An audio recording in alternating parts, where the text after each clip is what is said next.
Hi friends, welcome back to my channel. ఈరోజు మీకు ఈ సీరియల్లో ఏం జరిగిందో తెలుసుకోవాలి అనుకుంటున్నారా? అయితే వెంటనే మనం సీరియల్లోకి వెళ్ళిపోదాం. ఇక రాజ్ అయితే ఆఫీస్లో ఉన్న వాళ్ళందరికీ గట్టిగా వార్నింగ్ ఇస్తాడు. మీ అందరినీ ఆఫీస్ నుంచి తీసేయాలంటే నాకు నిమిషం పట్టదు. సేమ్ మళ్ళీ ఇట్లానే స్టాఫ్ని పెట్టుకోవడానికి నాకు ఒక్కరోజు సరిపోతుంది.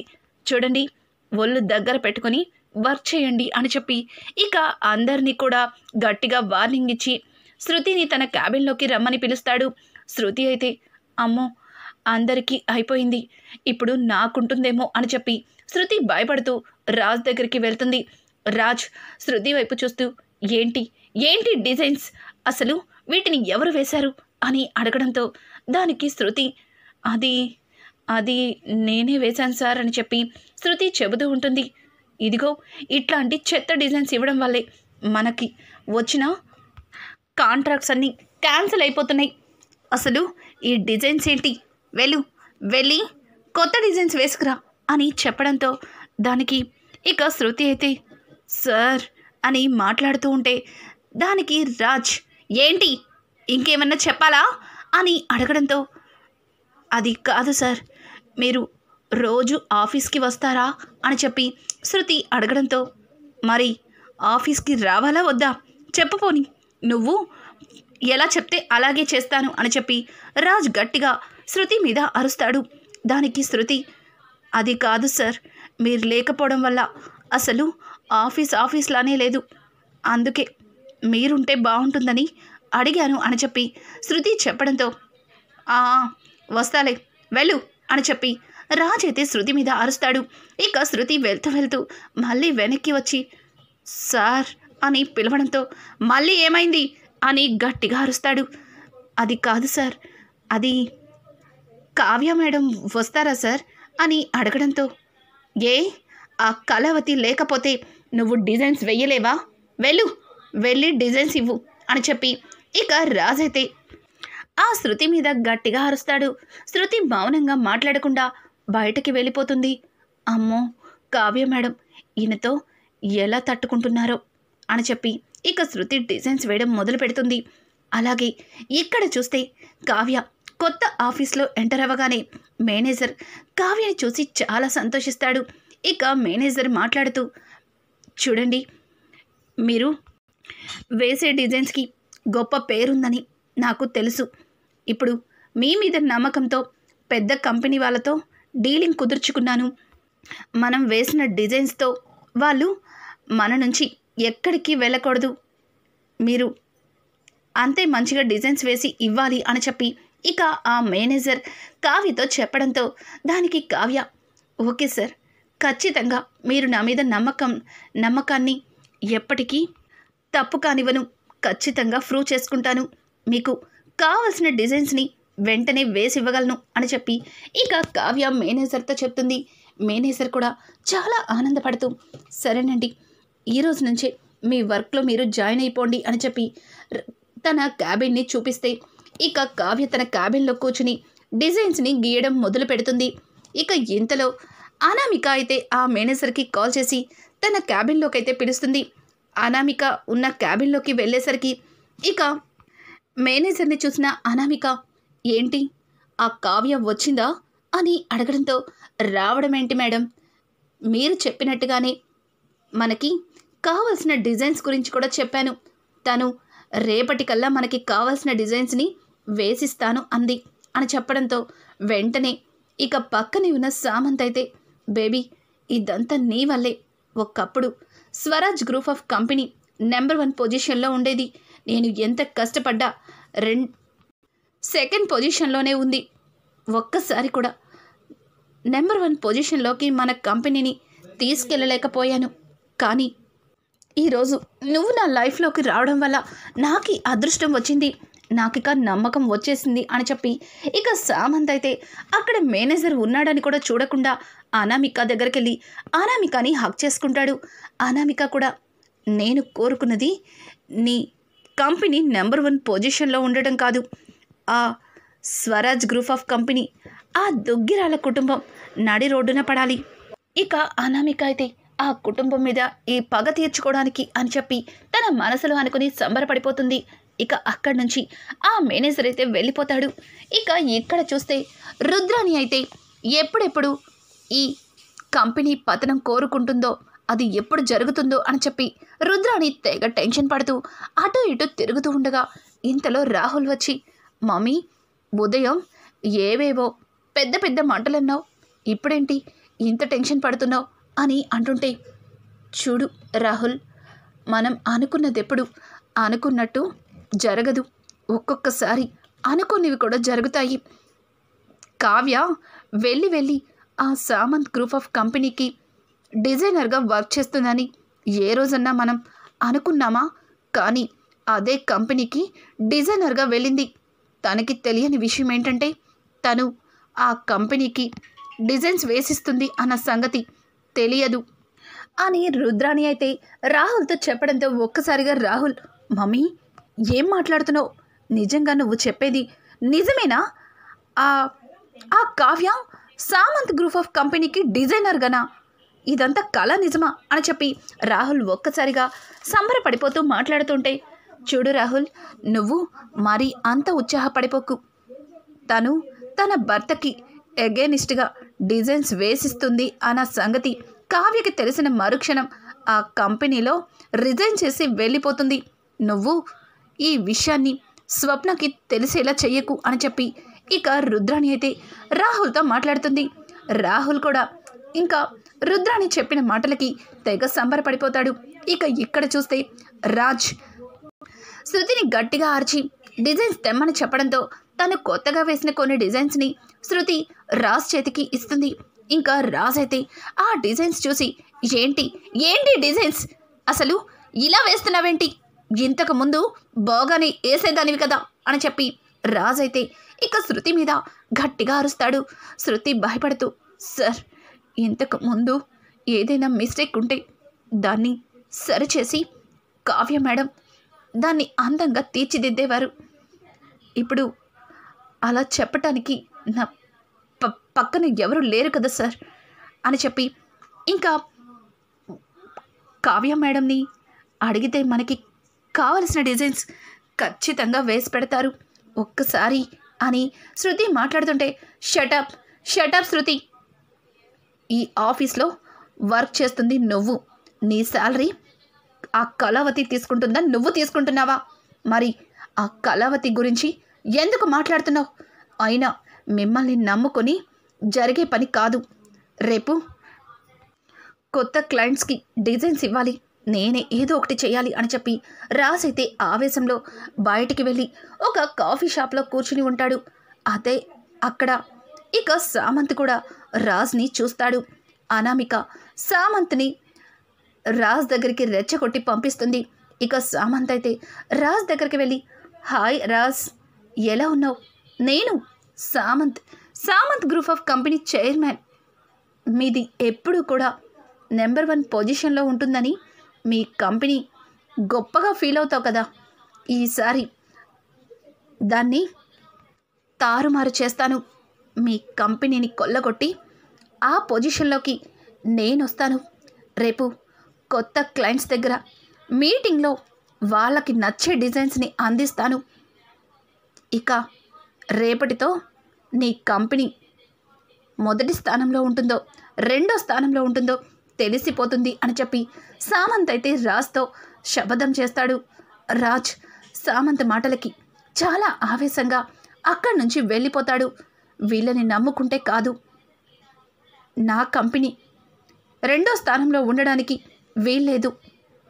ఈ రాజ్ ఎప్పుడు మొదటిలోనే ఉండాలి అని చెప్పి రాజ్ అయితే కొన్ని పేపర్స్ని తీసుకుని వాళ్ళకి కావలసిన డిజైన్స్ని తానే వేయటం మొదలు పెడతాడు. అలాగే ఇక్కడ కావ్య కూడా ఇంట్లో మేనేజర్ చెప్పిన డిజైన్స్ని వేయటానికి చాలా ప్రయత్నిస్తుంది. అలా ఇద్దరు వాళ్ళ కంపెనీలకి కావాల్సిన డిజైన్స్ కోసం ఎంతగానో ప్రయత్నిస్తుంటారు. కానీ ఎన్నిసార్లు వేసినా అనుకున్న డిజైన్ రాక ఎన్నో పేపర్లని కావ్య చింపేస్తూ పాడేస్తూ ఉంటుంది. అలాగే రాజ్ కూడా తను వేసిన డిజైన్స్ని చింపేస్తూ పాడేస్తూ ఉంటాడు. ఇంతలో కనకం కావ్య దగ్గరికి వచ్చి, కావ్య, ఎంతసేపే, ఇంకా నీ వర్క్ అవ్వలేదా? భోజనం కూడా చెయ్యలేదు అని ఇక కావ్యని అడుగుతుంటే, కావ్య, అమ్మా, ఎట్టి పరిస్థితుల్లో ఈ డిజైన్స్ని రేపటికల్లా పూర్తి చేయాలి. మా మేనేజర్ గారు నా మీద ఎంతో నమ్మకాన్ని పెట్టుకున్నారు.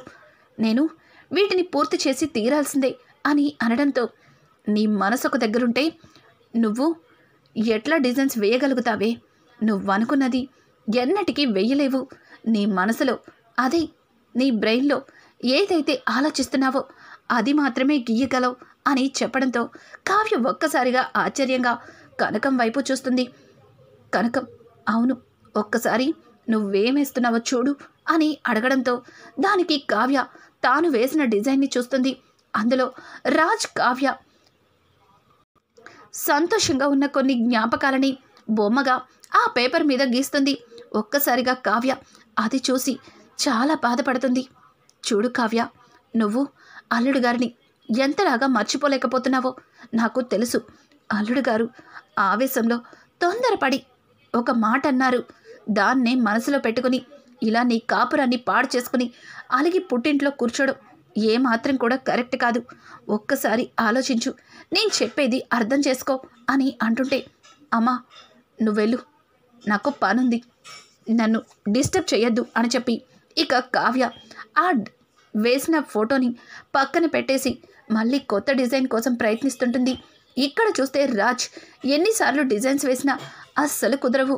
అనుకోకుండా రాజ్ కావ్య తను కలుసున్న కొన్ని సంఘటనలోకి వెళ్ళిపోతాడు. వాటిని తను గుర్తు చేసుకుంటూ సేమ్ కావ్య ఏదైతే చేసిందో రాజ్ కూడా అలాగే వాళ్ళిద్దరూ సంతోషంగా ఉన్న కొన్ని సంఘటనల్ని గుర్తు చేసుకొని దాన్ని బొమ్మగా గీస్తాడు.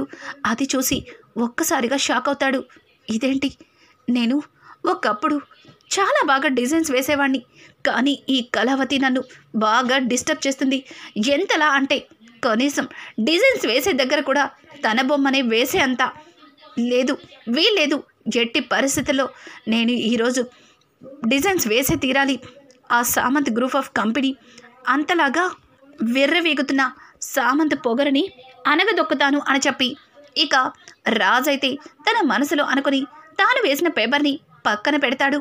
అదే టైంలో అపర్ణ పాలు తీసుకుని రాజ్ దగ్గరికి వస్తుంది. నాన్న రాజ్, నువ్వు ఇంకా నిద్రపోలేదా?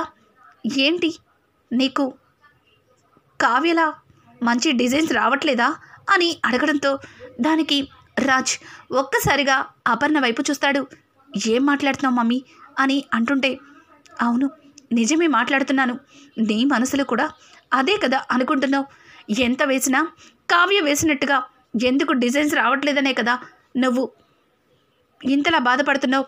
ఆ టెన్షన్లో కావ్య బొమ్మే వేసే అంతగా అని చెప్పి ఇక పక్కన కావ్య ఫోటోని తీసి చూస్తుంది. అదేం కాదులే మమ్మీ, నేను ఏదో అలా అని చెప్పి రాజ్ ఆ దాని గురించి తప్పించుకుంటూ మాట్లాడుతుంటే, చూడు రాజ్, నువ్వు ఎంత కాదనుకున్నా తను నువ్వు తాళి కట్టి అగ్ని సాక్షిగా 7 అడుగులు వేసి బ్రహ్మముడిని వేసిన భార్య.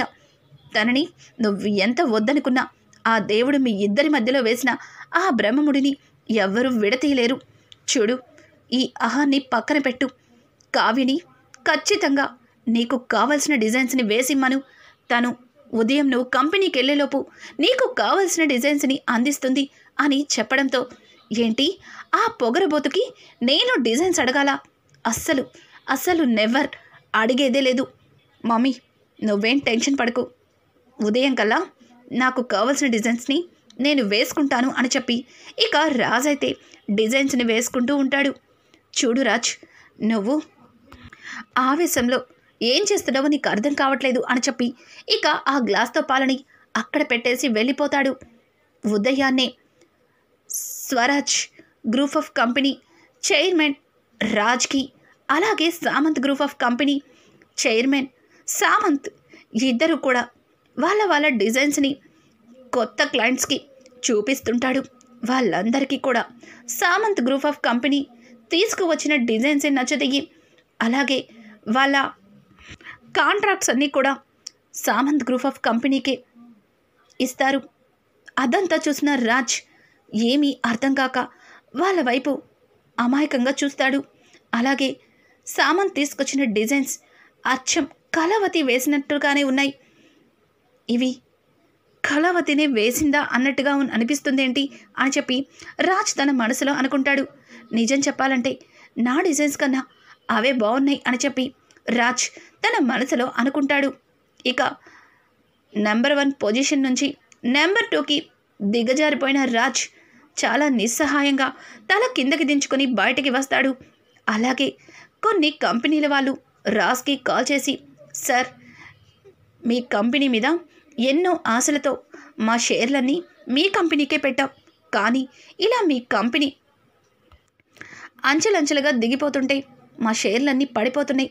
మేము ఇప్పుడే సామంత్ గ్రూప్ ఆఫ్ కంపెనీకి మా షేర్లని పెట్టాలనుకుంటున్నాం అని చెప్పి ఇక వాళ్ళైతే రాజ్తో మాట్లాడడంతో రాజ్, అది ఒక్క అవకాశం ఇవ్వండి, అలా ఏముండదు, సాయంత్రానికల్లా అంతా సెట్ అయిపోతుంది అని చెప్పి రాజ్ ఎంత చెప్తున్నా వాళ్ళు వినిపించుకోకుండా వాళ్ళు రాజ్ కంపెనీ మీద పెట్టిన షేర్లని తీసేసుకుంటారు. ఒక్కసారిగా రాజ్ ఒక్క రోజులోనే నిస్సహాయుడుగా మారిపోతాడు. ఇక అనామిక, సామంత్ ఇద్దరు కూడా రాజ్కి ఎదురుకుంటూ వెళ్తారు. ఏంటి, నువ్వు అనుకోలేదు కదా, అసలు ఊహించలేదు కదా ఇలా జరుగుతుందని? ఇక ఇలానే జరుగుతుంది. సామంత్ గ్రూప్ ఆఫ్ కంపెనీ ఎప్పటికీ కూడా మొదటి స్థానంలోనే ఉంటుంది. రెండో స్థానం అనేది ఇక కన్నెత్తి కూడా చూడదు అని చెప్పి సామంత్ అయితే రాజ్తో చాలా గర్వంగా మాట్లాడతాడు. రాజ్ ఏమీ మాట్లాడలేక సైలెంట్గా వెళ్ళిపోతాడు. ఇంతలో సుభాష్ రాజ్ భుజం మీద తట్టి, రాజ్, ఏమైంది, ఏం జరిగింది చెప్పు అని అడగడంతో ఇక రాజ్ అయితే జరిగిందంతా కూడా సుభాష్కి చెప్పడంతో ఒక్కసారిగా సుభాష్, ఏం మాట్లాడుతున్నావురా, మన కంపెనీలో పెట్టిన షేర్లన్నీ పడిపోయాయా, అసలు అలా ఎలా జరిగింది అని అంటుంటే ఇక రాజ్ జరిగిందంతా కూడా చెప్పడంతో దానికి సుభాష్, చూడు రాజ్, కావ్యకి నీకు మధ్యలో ఎన్నున్నా తను ఈ కంపెనీ డిజైనర్, తను ఈ కంపెనీలో డిజైనర్గా వర్క్ చేయడానికి 10 సంవత్సరాలు అగ్రిమెంట్ మీద సంతకం పెట్టింది. తన్ని ఎట్టి పరిస్థితుల్లో తిరిగి కంపెనీకి నువ్వు తీసుకురావాలి. మన కంపెనీ పేరుని అలాగే మన కుటుంబ గౌరవాన్ని నిలబెట్టాలి అని చెప్పి రాజ్కి అన్ని విధాలుగా సుభాష్ ధైర్యం చెప్తాడు. ఇక రాజ్ అయితే సుభాష్ అన్న మాటలకి ఇక తప్పని పరిస్థితుల్లో కావ్యని తిరిగి కంపెనీకి తీసుకురావాలన్న ఉద్దేశంతో కనకం ఇంటికైతే వెళ్తాడు. కనకం ఇంట్లో కావ్యని చూసి రాజ్, కళావతి అని పిలవడంతో ఒక్కసారిగా కావ్య, ఏంటి మీరు నన్ను కళావతి అని పిలుస్తున్నారా, ఇదంతా నిజమేనా? అయినా మీకు ఇంతకు ముందే చెప్పాను, నా పేరు కళావతి కాదు, కావ్య. నాకు మా అమ్మ నాన్న కావ్య అని మాత్రమే పెట్టారు. కళావతి అని పేరు పెట్టిన వ్యక్తికి నేనంటే ఇష్టం లేదు, నా మీద ప్రేమ లేదు. అట్లాంటి ఇష్టము ప్రేమ లేని వాళ్ళు పెట్టిన పేరుతో నన్ను పిలిస్తే నాకు ఇష్టం ఉండదు అని చెప్పి కావ్య గట్టిగా రాజ్తో వాదిస్తుంది. ఇక రాజ్ అయితే, చూడు కావ్య, నేను నీతో గొడవ పడటానికి రాలేదు, కాస్త నేను చెప్పేది ప్రశాంతంగా విను అని చెప్పి రాజ్ కావ్యతో మాట్లాడుతుంటే మొదటిసారిగా రాజ్ నోట్లుంచి కావ్యని కావ్య అని పిలవడం కావ్యకి ఆశ్చర్యాన్ని కలిగిస్తుంది. కావ్య ఇక రాజ్ ఏ పరిస్థితుల్లో తన దగ్గరికి వచ్చాడో అర్థం చేసుకుంటుంది. అలాగే కావ్య రాజ్ చెప్పిన మాటలన్నీ విన్నాక కావ్య రాజ్ కంపెనీకి రావడానికైతే ఒప్పుకుంటుంది. మరి సామంత్ గ్రూప్ ఆఫ్ కంపెనీలో తన పోస్ట్ని రిజైన్ చేసి తిరిగి మళ్ళీ స్వరాజ్ గ్రూప్ ఆఫ్ కంపెనీకి డిజైనర్గా కావ్య ఎలా రాబోతుంది, దానిలో ఈ అనామిక కావ్యకి ఎట్లాంటి అపాయం కలిగిస్తుంది, రానున్న ఎపిసోడ్స్ అయితే మరింత ఇంట్రెస్టింగ్గా మారిపోతున్నాయి. ఈ వీడియో మీకు నచ్చినట్టయితే లైక్ చేసి సబ్స్క్రైబ్ చేసుకోవడం మాత్రం మర్చిపోకండి. Thanks for watching. Hi friends, welcome back to my channel. ఈరోజు మీకు ఈ సీరియల్లో ఏం జరిగిందో తెలుసుకోవాలి.